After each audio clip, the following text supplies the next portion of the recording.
नमस्कार. आज पुन्हा एकदा आपण आलो आहोत वेल्थ क्रिएशन फायनान्शियल सर्व्हिसेस येथे आणि आज आपल्या सेकंड पॉडकास्टमध्ये आपण वेल्थ क्रिएशनचे फाउंडर जे आहेत मिस्टर विकास देशमुख यांच्यासोबत आपण फायनान्शियल प्लॅनिंगचे जे पुढचे 2 पिलर्स आहेत जे की आहे risk cover and asset and liability याच्याबद्दल संवाद साधणार आहोत. So over to Vikas sir. Hello sir. Welcome आणि थँक्यू तुम्ही आलात.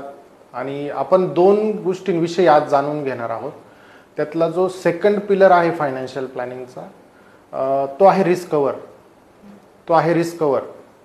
आणि त्याच्यानंतरचा जो पिलर आहे तो ॲसेट आणि लायबिलिटीज तो पण आज आपण कव्हर करणार आहे. तर रिस्क कव्हर हा जो फॅक्टर आहे तो फायनान्शियल प्लॅनिंगमधला खूप इम्पॉर्टंट फॅक्टर आहे. त्या रिस्क कव्हरला मी असं डिफाईन करेल की समजा तुमच्याकडे कार आहे, तुम्ही कार विकत घेतली आणि तुम्ही आज इथे कारने आला आहात, बरोबर.